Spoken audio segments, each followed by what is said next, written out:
கிறிஸ்துக்கள் அன்பான தேவனுடைய பிள்ளைகளை ஆண்டவரும் உலக இரட்சகருமான இயேசு கிறிஸ்து இணையற்ற நாமத்தினால உங்கள் எல்லாரையும் வாழ்த்தி ஆசிர்வதிக்கிறேன்.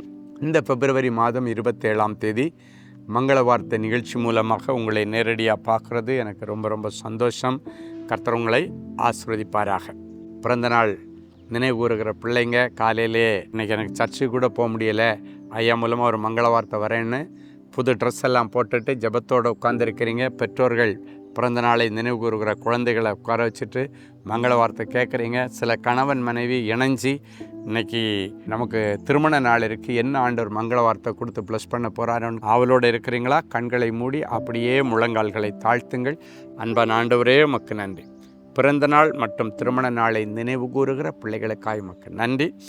நீ நீர்ப்பாய்ச்சலான தோட்டத்தைப் போலவும் வற்றாத நீரூற்றைப் போலவும் இருப்பாய் என்ற வார்த்தையை இந்த பிள்ளைகள் மேலே வைத்து நிறைஞ்ச மனசில் ஆசீர்வதிக்கிறேன்.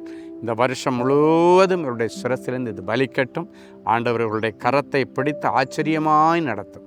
இயேசுவின் மூலம் பிதாவே, ஆமென். இன்றைக்கி ஆண்டவர் நமக்கு என்ன மங்கள வார்த்தை வச்சுருக்கிறாரு? ஆசையோட காத்துட்ருக்கிறீங்க, எடுத்து வாசிங்க. சங்கீதம் 119:50.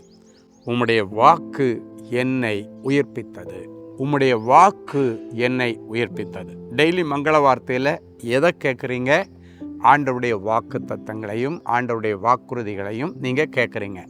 அந்த வார்த்தை உங்களை உயிர்ப்பிக்கும். செத்துப்போன மனசாட்சியும் அது உயிர்ப்பிக்கும். செத்துப்போன சரீரத்தில் உள்ள உறுப்புகளையும் அது உயிர்ப்பிக்கும். செத்துப்போன எலும்புகளை உயிரடைய செய்யும். அன்றைக்கு எசேக்கியேலை பார்த்து சொன்னார், ஒரு பெரிய கல்ற தோட்டம், ஒரு பெரிய பள்ளத்தாக்கு, அது பக்கத்தில் கொண்டு போய் எசேக்கியேல் ஆண்டவர் நிறுத்திட்டு பார் அப்படின்னார். பார்த்தா சுற்றி எலும்பு கூட கிடக்குது. அநேக பிரேதங்களை புதைச்சி அந்த சதைகளெல்லாம் அழுகி போய் அப்படி எலும்பு கூட கிடக்குது. அந்த எலும்பு கூடு பக்கத்தில் அவனை கொண்டு போய் நிறுத்திட்டு ஆண்டவர் பேச சொன்னார். அப்பொழுது பெரிய சேனையாய் எழும்பினதாம். உலர்ந்த எலும்புகள், செத்துப்போன சடலங்களில் இருந்த எலும்புகளுக்குள்ளால சதைகள் வந்தது, அதுக்குள்ளால தோல் வந்தது, உயிர் வந்தது. அது பெரிய சேனையாய் எழும்பி நினைச்சான். வாக்கு உயிர்ப்பிக்கிறது. என் அன்புதேவனுடைய பிள்ளைகளை, இன்னைக்கு உன்னுடைய சரீரத்தில் ஒரு உறுப்பு செத்து போச்சுன்னு டாக்டர் சொல்லியிருக்கலாம். கிட்னி செத்து போச்சு, கிட்னி டிரான்ஸ்பிளான்ட் பண்ணணும், இல்லைன்னா டயாலிசிஸ் பண்ணுறதை தவிர வேறு வழி இல்லை, டயாலிசிஸ் பண்ணாலும் இனி உனக்கு வாழ்கிறதுக்கு வாய்ப்பு இல்லை, அதெல்லாம் கூட ஸ்டேஜ் தாண்டி போச்சு, கேன்சர் 4 ஸ்டேஜில் இருக்குது, வாழ வாய்ப்பு இல்லை, ஹார்ட்டில் பிளாக்கு 99% இருக்குது, தப்ப வழி இல்லை, பிரெயினில் ஸ்ட்ரோக் வந்துருச்சு, கிளாட் வந்துருச்சு, தப்ப வழி இல்லை, டாக்டர் சொல்லியிருக்கலாம்.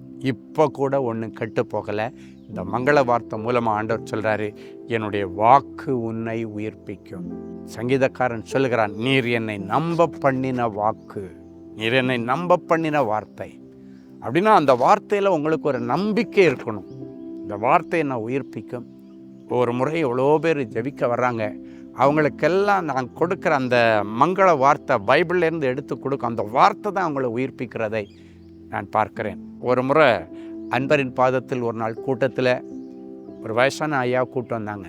அப்போ டாக்டர்ஸ் எல்லாம் இன்னும் எத்தனை மணி நேரம் அவர் உயிரோடு இருப்பான்னு சொல்ல முடியாது, அதுக்குள்ளால் நீங்கள் காரில் அப்படியே தூக்கிட்டு போயிருங்க அப்படின்னு சொல்லிட்டு ஒரு குழாய் வழியாக தான் தண்ணி மாதிரி ஆகாரம் மட்டும்தான் அவருக்கு மூக்கு வழியாக போயிட்டு இருந்துச்சு. அவர் அன்பரின் பாதத்தில் கூப்பிட்டு வந்தாங்க. அவங்களோட பிள்ளைகளெல்லாம் அந்த தகப்பனை கூப்பிட்டுட்டு வந்து சொன்னாங்க, ஐயா எப்போவோன்னு டாக்டர் சொல்லிட்டாங்க, ஆனால் இன்னும் எங்கள் வீட்டில் இன்னும் கடைசி தங்கச்சிக்கு இன்னும் கல்யாணம் ஆகலை, எங்கள் அப்பாவுக்கு மனசு அதே அடிச்சுக்கிட்டு இருக்கு அப்படின்னு சொன்னாங்க. அப்போ அந்த சகோதரனுக்காக ஆண்டவருடைய வார்த்தை வந்தது. கடைசி மகளுடைய கல்யாணத்தை மட்டும் நான் பார்த்துட்டு அதுக்கப்புறம் என்ன எடுத்துருங்க ஆண்டவரேன்னு உன்னுடைய மனசு அடிச்சிட்டு கிடக்கு மகனேன்னு சொன்ன உடனே அப்படியே கதறினார், அழுதார், ஓன்னு கத்தினார். அந்த கதறலை கர்த்தர் கேட்டார்.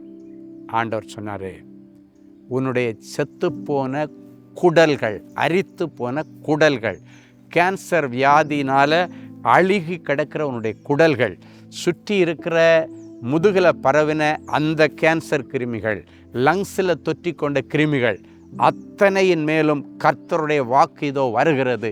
அவர் சகலத்தையும் புதிதாக்குகிற தேவன்.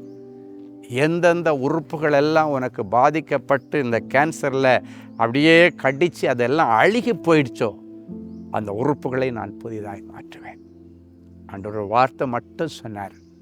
அந்த வார்த்தை கிடைச்ச உடனே அவருக்குள்ளால ஒரு பலன் வந்ததை நான் பார்த்தேன். அது ஜெபிச்சு முடிக்கும்போதே அது வரைக்கும் அவர் அப்படியே கையை பிடிச்சி நடத்தி கூட்டுட்டு வந்தாங்க.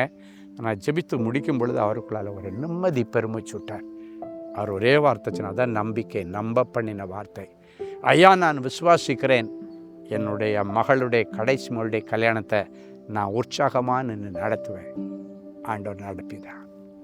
இன்றைக்கும் கர்த்தர் ஒரு உயிரோடு வைத்திருக்கிறார்.